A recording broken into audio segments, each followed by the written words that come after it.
नमस्कार दोस्तों, मैं भावनी मिश्रा अपने चैनल दिव्या भाग क्रिएटिविटी जोन में आप सभी का स्वागत करती हूँ। कैसे हैं आप लोग? वीडियो में मैं आपसे शेयर करने जा रही हूँ ललही छठ, जिसे हल छठ भी कहा जाता है, उसकी पूजन सामग्री और पूजन विधि मैं आपसे शेयर करूँगी। साथ में मैं बताने चलूँगी कि किन किन नियमों का हमें ध्यान रखना है।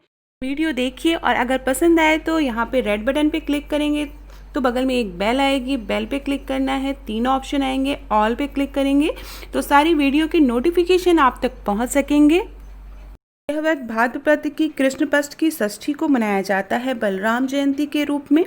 इस वर्ष यह 9 अगस्त 2020 को पड़ रहा है। षष्ठी तिथि प्रारंभ होगी 9 अगस्त को सुबह के 4:18 पर और षष्ठी तिथि समाप्त होगी 10 अगस्त को सुबह के 6:42। आप पूजा अभिजीत मुहूर्त में कर सकते हैं या दोपहर के 12 बजे से 12:53 तक रहेगा। तो इस समय आप ललही छठ की पूजा कर सकते हैं। वीडियो के एंड में व्रत कथा शेयर करूंगी तो आप पूरा वीडियो जरूर देखिएगा। भाद्रपद की कृष्ण पक्ष की षष्ठी को ललही छठ का व्रत त्योहार मनाया जाता है। इसे हल षष्ठी या हल छठ व्रत भी कहा जाता है। इस दिन श्री कृष्ण भगवान जी के भाई बलराम जी का जन्म हुआ था, इसलिए इसे बलराम जयंती के रूप में भी मनाया जाता है। यह व्रत महिलाएं अपने पुत्र की लंबी आयु के लिए रखती हैं। जो पूजा का शुभ मुहूर्त है वह मैं डिस्क्रिप्शन बॉक्स में डाल दूंगी, आप वहां से ले सकते हैं। मैं आपसे पूजन सामग्री शेयर करने जा रही हूँ। तो सबसे पहले हमें किसकी पूजा करनी है, उसके लिए हमें कुश चाहिए। कुश आपके आसपास कहीं भी मिल सकता है। अगर आप फ्लैट में रहते हैं तो कुछ दिन पहले से इस तरह से लगा लीजिए। किसी गमले में आप लगा सकते हैं और चारों तरफ पानी डाल के एक तालाब बनाएंगे। हमें चाहिए महुआ की पत्ती, अगर आपको कहीं से मिल सके तो। महिलाएं और माताएं यह व्रत रहती हैं, उन्हें सुबह उठकर महुए की डाल से दातून करनी चाहिए और पूजा के लिए हमें इस तरह का महुआ चाहिए। दूसरी ज़रूरी चीज़ है तिन्नी या पसही का चावल, ये भी हमें पूजा में यूज़ करना है। आज के दिन महिलाएं हल से जोती हुई चीज़ें नहीं खाती हैं। पूजा के लिए हमें भैंस का दही चाहिए और भैंस का ही घी चाहिए दीपक जलाने के लिए। गाय के दूध की बनी चीज़ों का यूज़ हम आज के दिन नहीं करते हैं। फल चाहिए जैसे कि केला, और हमें 6 पीसेस चढ़ाने होते हैं, 6 की मात्रा में चढ़ाना है। फूल और माला चाहिए पूजा में चढ़ाने के लिए। पूजा की सामग्री चाहिए जैसे हल्दी, रोरी, अक्षत। अक्षत में हम तिन्नी का चावल चढ़ाएंगे। घी का दीपक, भैंस के घी का दीपक जलाना है और श्रृंगार का सामान। पूजा में आप अपनी सिंदूरिया यूज करेंगे सिंदूर चढ़ाने के लिए। चाहिए लकड़ी के बने हुए खिलौने या आप कोई भी खिलौना चढ़ा सकते हैं। हमें चाहिए इस तरह की दियाली, आप चाहें तो मिट्टी का दिया ले सकते हैं या पुरवा ले सकते हैं। और ये कितनी संख्या में चाहिए मैं आगे वीडियो में आपको बताऊंगी। बहुत से लोग 7 तरह का अनाज चढ़ाते हैं और कौसा में लावा और ये अनाज रखते हैं, बट हमारे यहाँ ऐसा नहीं होता, इसलिए मैंने पूजा विधि में नहीं दिखाया। और हमें चाहिए छठ मैया को चढ़ाने के लिए एकदम नई साड़ी, और ये साड़ी हम उसे देंगे जिसे घर में हाल ही में पुत्र हुआ हो। बताने जा रही हूँ पूजन विधि। तो हम इस तरह से कुश लेंगे और कुश को एक गमले में लगा लेंगे और चारों तरफ से पानी का तालाब बनाएंगे। तो पूजा की विधि ऐसे शुरू करेंगे। पूजा शुरू करने से पहले हमें क्या क्या तैयारी कर लेनी चाहिए वो मैं बताने जा रही हूँ, ताकि हमारी पूजा जो है वो बहुत आसानी से हो जाए। तो पूजा की तैयारी के लिए हमको सबसे पहले कौसा तैयार करना रहता है। तो सबसे पहले हम कौसा मतलब मिट्टी के दिए या पुरवा लेते हैं और उसमें हम महुआ, दही और तिन्नी का चावल रखते हैं। तो जो कौसा होता है वो हमें कितना तैयार करना है वो मैं बताने जा रही हूँ, उसकी संख्या कितनी लेनी है। तो सबसे पहले 6 कौसा हमें चाहिए। कौसा का मतलब मैंने जैसा कि आपको बताया कि कौसा मतलब एक दिया लेंगे, उसमें हम महुआ डालेंगे। आप 6 महुआ डाल सकते हैं। फिर उसमें हम भैंस का दही डालेंगे 1 चम्मच और उसमें हम थोड़ा तिन्नी का चावल डालेंगे। तो ये 1 कौसा तैयार होता है। तो इसी तरह हमें 6 कौसा जो है वो छठ मैया के लिए तैयार करना है और 6 कौसा हमें अपने 1 पुत्र के लिए तैयार करना है। तो जैसे कि 1 पुत्र है आपका तो आपको 12 कौसा तैयार करने हैं। अगर आपके 2 पुत्र हैं तो आपको 18 कौसा तैयार करना है। इस तरह से दिए में 18 दिए तैयार करने हैं। तो ये संख्या लेनी चाहिए। फिर हम क्या करेंगे, कौसा तैयार कर लेंगे, ये पूजा से पहले तैयारी कर लेनी है। फिर हम एक गमला लेंगे, उस गमले में हम कुश लगाएंगे। कुश के चारों तरफ हम महुआ की पत्ती अगर आपको मिल सके तो वो लगाएंगे और इस तरह से आपको जैसा कि वीडियो में दिख रहा है उस तरह से पानी का तालाब बनाएंगे। चारों तरफ हम पानी डाल देंगे तो वो एक तालाब की तरह होगा। अगर आपके आसपास कहीं तालाब है तो आप तालाब के किनारे पूजा करेंगे तो ज़्यादा बेहतर होता है। फ्लैट सिस्टम में हम लोग रहते हैं तो फ्लैट में तो यही फैसिलिटी अवेलेबल रहती है। फिर हम पूजा स्टार्ट करेंगे। अब मैं आपसे पूजन विधि शेयर करने जा रही हूँ। पूजन विधि में सबसे पहले जहाँ पे हमने कुछ लगाया है, अगर तालाब के किनारे है या घर में है या गमले में लगाया है, तो उसमें सबसे पहले हम गंगा जल से आचमनी करेंगे। उसके बाद चारों तरफ हम 6 जगह रोरी से टीका लगाएंगे। उसके बाद छठ मैया को हम जल चढ़ाएंगे कुश में। उसके बाद हम कुमकुम लगाएंगे, अक्षत चढ़ाएंगे। अक्षत हमें तिन्नी या पसई के चावल से चढ़ाना है। फिर हम हल्दी चढ़ाएंगे, हल्दी को थोड़ा सा पानी में घोल के लगाएंगे, चढ़ाएंगे। उसके बाद हम महुआ चढ़ाएंगे, दही चढ़ाएंगे, दही भैंस के दूध की होनी चाहिए।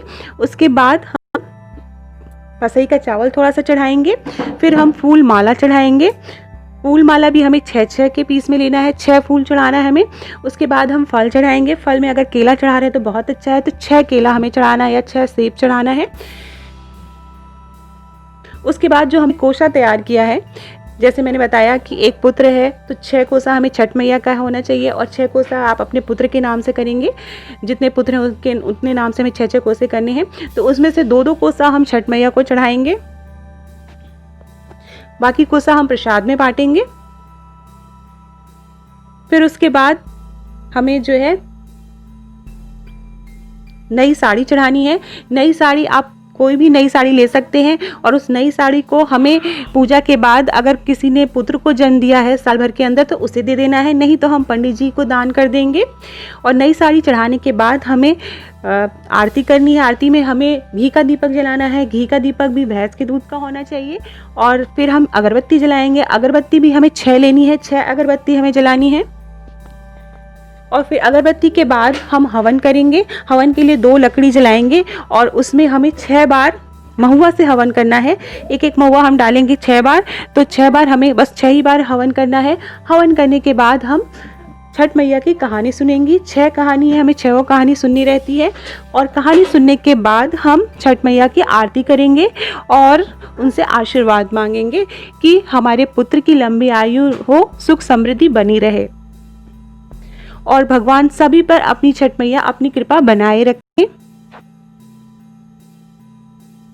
फिर उसके बाद सबसे इम्पॉर्टेंट, पूजा के बाद हमें कुश में गांठ लगानी होती है। उसके लिए हमें एक ही बीच वाली उंगली का प्रयोग करना रहता है, उसी से हमें गांठ लगानी रहती है। गांठ लगाते समय हम मैया से प्रार्थना करते हैं, मन्नत मांगते हैं और उसके बाद हम सोहर गाते हैं। 2-3 सोहर सब लोग को मिलकर ज़रूर गाना चाहिए।